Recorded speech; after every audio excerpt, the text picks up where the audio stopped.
ভাগ্যিস আমার বাবা মার অত টাকা নেই, না হলে আমাকে প্রাইভেট বিশ্ববিদ্যালয়ে গিয়ে অশ্লীলতা শিখতে হতো। সন্তানের পড়াশোনায় বাবা মা জমি থেকে শুরু করে নিজের সর্বস্ব ইনকামটুকুও বিলিয়ে দিতে দ্বিধাবোধ করেন না। প্রাইভেট ইউনিভার্সিটি মানেই খারাপ, পাবলিক ইউনিভার্সিটি মানেই ভালো। এই ফ্রি মিক্সিং শব্দটা একজন ক্রিকেটারও ইউজ করেছিলেন তার একটি পোস্টে।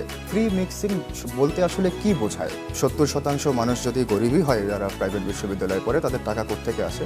আপনি আপনার জায়গায় থাকলে একটা নেহারি নল্লি কিভাবে খেতেন? আপনি যেভাবে খেতেন আমি সেভাবেই খেয়েছি, আপনার মতোই আমি সাধারণ একজন মানুষ।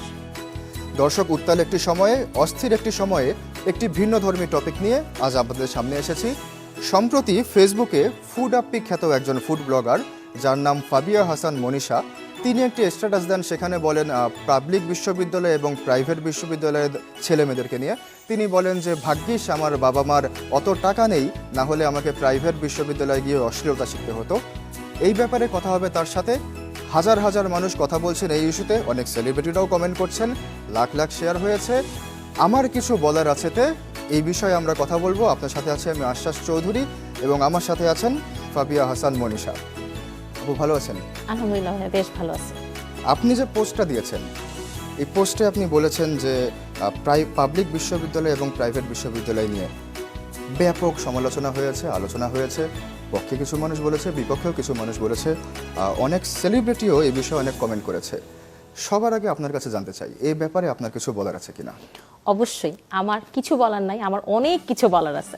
প্রথম কথা হচ্ছে, আসলে আমরা যারা কন্টেন্ট ক্রিয়েটার, আমরা বুঝি যে অনেকগুলো কথাকে যখন আমরা খুব শর্টলি একটা লাইনে অথবা দুইটা লাইনে স্ট্যাটাস আকারে কিংবা থাকে না যে ভিডিও টাইটেল আকারে যখন দিই, আমরা বুঝি যে এটার ভ্যালু কতটুকু।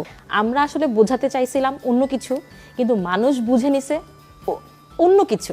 এজন্যই আমরা আপনাকে ডেকেছি যে আপনি আসলে কি বোঝাতে চেয়েছিলেন, ব্যাপারটি আজকে পরিষ্কার করার একটা আদর্শ সময়। জি, রিসেন্টলি আমাদের ফেসবুকে কিছু ফ্ল্যাশ মব বলেন বা ফ্রি মিক্সিং বলেন, এই ধরনের কিছু ভিডিও অনলাইনে ভাইরাল হয়। তো ওই ভিডিওগুলো দেখার পরে আমি বলেন বা আমার হাজব্যান্ড বলেন বা আমরা, যেহেতু আমাদের দুজনের পেজ, সো এটা আমরাই বলবো, সো আমরা এই ধরনের পেজ স্ট্যাটাস দিই, যেখানে আমাদের বোঝানোর ইচ্ছাটা ছিল বা বোঝাতে চাইছিলাম যে ফ্রি মিক্সিংটা যেন না হয়। এবং বাবা মার যে অঢেল টাকা, এটা আমরা শুধুমাত্র সেই সমস্ত বাবা মাকে বোঝানোর চেষ্টা করছি যে যেই বাবা মারা তাদের আর্নিং করা এত এত টাকা তারা এমন একটা বিশ্ববিদ্যালয়ের পিছনে দিচ্ছে, যেই বিশ্ববিদ্যালয়ে যে তাদের ছেলেমেয়েরা এই ধরনের ফ্রি মিক্সিংয়ের নামে বা ধরেন যে থাকে না যে নাচানাচির নামে বা ওই যে কি বলে সাংস্কৃতিক অনুষ্ঠানের নামে এরকম ফ্রি মিক্সিং করতেছে। এটা অনেকে সাপোর্ট করলে আসলে এটা আমাদের দেশের সাথে যায় না, কোনোভাবেই যায় না। তো ওইটাই আমরা মূলত বোঝাতে চাইছিলাম, কিন্তু মানুষ এটাকে বুঝে নিচ্ছে অন্যভাবে। পরবর্তীতে এটা নিয়ে বিভিন্ন ধরনের ট্রল হয়, বিভিন্ন ধরনের মানে বিশৃঙ্খলা সৃষ্টি হয়। তো যখনই এই ধরনের বিশৃঙ্খলা সৃষ্টি হচ্ছে আমাকে ভুল বোঝাবুঝির মাধ্যমে, তখন আমি অনলাইনে এসে জিনিসটাকে ক্লিয়ার করার চেষ্টা করি, সেই সাথে আমি সরিও বলি। আমাদের যেটা ভুল হয়েছে যে আমরা জিনিসটাকে এভাবে লিখি নাই যে অনেক অনেক বিশ্ববিদ্যালয়ে এই জিনিসটা হচ্ছে, এখানে প্রাইভেট বা পাবলিক এককভাবে উল্লেখ করাটা আমাদের ভুল হয়েছে এবং এই ভুলটা আমরা বেশ কয়েকবার স্বীকারও করছি। কিন্তু স্বীকার করার সত্ত্বেও কিছু মানুষ এত নোংরাভাবে, এত বাজেভাবে ট্রল করছে যে মানে এখানে না আমি আসলে কিছু কি যে বলবো বা কি যে ভাববো, এই বিষয়টা নিয়ে আমি খুব কনফিউজড। আপনার কথা থেকে আমি যদি বলি, কিছুদিন আগে এই ফ্রি মিক্সিং শব্দটা একজন ক্রিকেটারও ইউজ করেছিলেন তার একটি পোস্টে। সেও ব্যাপক আলোচিত এবং সমালোচিত হয়েছিলেন। তাকে প্রশ্ন করার সুযোগ আমাদের হয়নি, কিন্তু আপনি যেহেতু সামনে আছেন, যদি একটু বলতেন। অনেকেই জানতে চেয়েছিল ওই সময়ে যে ফ্রি মিক্সিং বলতে আসলে কি বোঝায়। থাকে না যে মানে একটা ইউনিভার্সিটি ক্যাম্পাসে বৃষ্টি পড়তেছে, এই অবস্থায় ছেলে মেয়ে সবাই একসাথে নাচানাচি করতেছে। হ্যাঁ, নাচানাচি করতে পারে, সাংস্কৃতিক অনুষ্ঠান যদি থাকে, একটা নাচের অনুষ্ঠানে যদি ছেলে মেয়ে থাকতে পারে, বাট ব্যাপারটা আসলে হয়েছে কি মানে শরীরের বিভিন্ন জায়গায় এমনভাবে তারা টাচ করতেছিল, মানে এই জিনিসটাকে যে ভিডিও করছে সেও খুব ভালো মতো জানে যে জিনিসটা ঠিক না, এবং এই জন্য সে খুব ভালো মতো জুম আউট জুম ইন করে করে জিনিসটা ভিডিও করতেছিল, এবং এই ভিডিওটাই হচ্ছে অনলাইনে ভাইরাল হয়েছে। এখন আমার দুটো প্রশ্ন এখান থেকে আমার মাথায় আসছে, যে একটা হচ্ছে যে প্রথমত এই যে যারা টাচ করছিল বা বৃষ্টিতে ভিজছিল, আমরা ধরে নিচ্ছি এই জিনিসটা হচ্ছে ফ্রি মিক্সিং, পুরুষ বা নারী একত্রে একটা ক্যাম্পাসে বৃষ্টিতে ভিজে একসাথে টাচ করা। দেখেন, আমি এক্সট্রিমলি সরি ফর ইন্টারাপ্ট, আমিও একজন ফুড ব্লগার হিসাবে আমি যখন আমার অন্যান্য ছেলে কলিগদের সাথে ভিডিও করি তখন কিন্তু আমরা মানে একসাথে কাজ করি। এটা কিন্তু ফ্রি মিক্সিং না, এটা হচ্ছে একসাথে কাজ করা। আমি ফ্রি মিক্সিং বলতে এটা বোঝাতে চাচ্ছি যে তারা বৃষ্টিতে ভেজা এবং অপ্রয়োজনে একজন আরেকজনের শরীরে এমন ভাবে টাচ করতেছে যেটা দেখে তাদের ফ্রেন্ড বলেন বা জুনিয়ররা বলেন তারা ইন্সপায়ার্ড হচ্ছে। তাদের আমার মনের মধ্যে দুটো প্রশ্ন আছে এটাতে। এই যে টাচের ইস্যুটা, এটা একটু সেন্সিটিভ ইস্যু। এ ব্যাপারে আমি খুব বেশি দূর যেতে চাই না, শুধু জানতে চাই যে যেই ছেলে বা যেই মেয়ে পরস্পরের শরীরে টাচ করছিল, কিভাবে টাচ করছিল আমি আসলে অত ডিটেল জানি, আমি ভিডিওটা দেখিনি। তাও ধরে নিলাম একটা ক্যাম্পাসে যেভাবে টাচ করা যায় পরস্পরকে, বন্ধুরা যেভাবে টাচ করতে পারে, এই টাচিং এর মধ্যে পরস্পরের কি কনসেন্ট ছিল, নাকি ছেলেটা জোর করে টাচ করেছে বা এই ধরনের কিছু? ডান্সের মধ্যে এ ধরনের তাহলে অঙ্গভঙ্গি চলে আমরা কি আসছে। এরকম ধরে নিতে পারি যে এই টাচটা হচ্ছে ওই ডান্সেরই একটা অংশ? এ ধরনের টাচ কি ডান্সার অংশ হতে পারে? আসলে আমি যেহেতু ড্যান্সার না বা ডান্স সম্পর্কে আমার খুব ভালো ধারণা নাই, সো আমি এটা নিয়ে বেশি কিছু বলবো না। বাট দৃষ্টিকটু ছিল বলে যে ভিডিওটা করছে সে কিন্তু বারবার এটাকে জুম আউট জুম ইন করতেছিল। ঠিক আছে, আমার চোখেও কিন্তু এটা দৃষ্টিকটুই ছিল। ঠিক আছে, আপাতত দৃষ্টিতে আমরা ধরে নিলাম যে এই ব্যাপারটা দৃষ্টিকটু ছিল।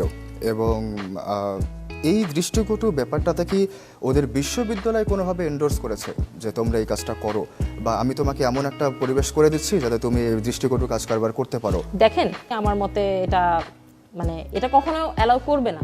বা কখনো তাহলে তারা কি চাবে এরকম না। হতে পারে যে দোষটা মূলত এখানে প্রাইভেট ভার্সিটির না, যে ভিডিও করেছে সেই ভিডিওগ্রাফারের এবং ইন্ডিভিজুয়াল, এবং এই ভিডিওগ্রাফার হতেও পারে সে পাবলিক বিশ্ববিদ্যালয়ে পড়ে, এবং সে যদি পাবলিক বিশ্ববিদ্যালয়ে পড়তো তাহলেও সে এভাবেই আসলে ভিডিওটা করতো। ফ্রি মিক্সিং বিষয়টা কি বিশ্ববিদ্যালয় টার্গেট করে না, যেহেতু ভিডিওটা আমাদের সামনে হঠাৎ করে চলে আসছে এবং ওইটা একটা প্রাইভেট ইউনিভার্সিটি ছিল, তাই আমাদের স্ট্যাটাসটা না ওই আদলে হয়ে গেছে।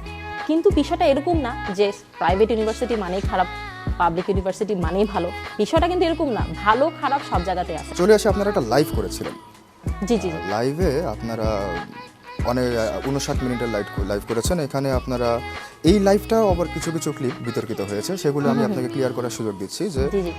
প্রথম আপনি জিজ্ঞেস করেছেন যে শবনম ফারিয়া কে। আপনারা একটু কম চেনেন, চিনতেই পারেন, আমিও বাংলা নাটক কম দেখি।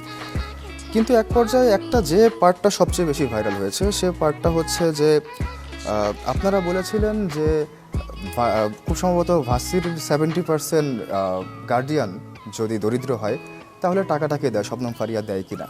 পরে আপনি ভাইয়াকে কারেক্ট করেছেন যে না, শবনম ফারিয়া দেয় না, এবং ইশারা করেছেন ওই দিক থেকে আসে। আই কোয়েশ্চেন্ড যে তাহলে টাকাটা আসে কোত্থেকে, তারা কোন পথে ইনকাম করে। এখন এই পথ তো আমি টিউশনে বোঝাতে পারি, বা থাকে না যে অনলাইন বিজনেসও হতে পারে, যে কোনো কিছু হতে পারে। এখন একটা মানুষ যদি তার মতন করে, তার মনের মতন করে কিছু একটা ভেবে চিনতে নেয়, সেখানে দোষটা আমার না। আমি বলতে চাচ্ছি যে এরকম কি হতে পারে যে আপনি বলছেন যে টিউশনি বা অন্য কোনো সেক্টর থেকে হতে পারে, কিন্তু আপনি যেরকম ইঙ্গিত করেছেন অনেকে না না না, এটাকে সম্পূর্ণ মানে কি বলে, ওটাকে ভুল বোঝাবুঝি হয়েছে। আমি একটা মেয়ে হয়ে অন্য কোনো মেয়েকে, বা একটা মানুষ হয়ে অন্য একটা মানুষকে, বা একটা স্টুডেন্ট হয়ে অন্য কোনো স্টুডেন্টকে বাজে ইঙ্গিত দিব কেন? আমি বাজে ইঙ্গিত দেওয়ার কে, আর আমি কেনই বা বাজে ইঙ্গিত দিব?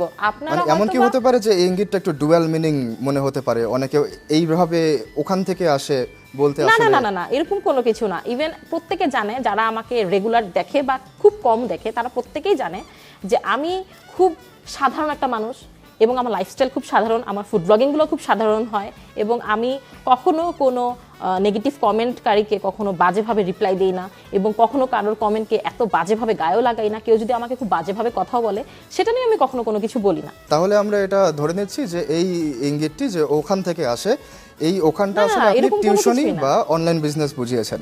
আমি অ্যাকচুয়ালি কোনো কিছুই বোঝাই নাই, আমি বুঝাইছি তাহলে টাকাটা আসে কই থেকে, শবনম ফারিয়া আপু কি দেয়, এটা ছিল আমার স্টেটমেন্টটা। আমি ব্যক্তিগতভাবে, যেহেতু শোয়ের নাম আমার কিছু বলার আছে, আমার আসলেই বলার আছে। আপনি জানতে অবশ্যই। চেয়েছেন যে 70% মানুষ যদি গরিবই হয়, যারা প্রাইভেট বিশ্ববিদ্যালয়ে পড়ে, তাদের টাকা কোত্থেকে আসে। আমি ব্যক্তিগতভাবে আপনাকে জানাতেই, টাকা কোত্থেকে আসে, একজন মধ্যবিত্ত বাবা মাথার ঘাম পায়ে ফেলে কি পরিমাণ পরিশ্রম করে তার সন্তানকে বিশ্ববিদ্যালয়ে পাঠান। সেটা হতে পারে প্রাইভেট বিশ্ববিদ্যালয়, হতে পারে পাবলিক বিশ্ববিদ্যালয়। সন্তানের পড়াশোনায় বাবা মা জমি থেকে শুরু করে নিজের সর্বস্ব ইনকামটুকুও বিলিয়ে দিতে দ্বিধাবোধ করেন না। ফাবিয়া হাসান মনীষা এভাবে আসে।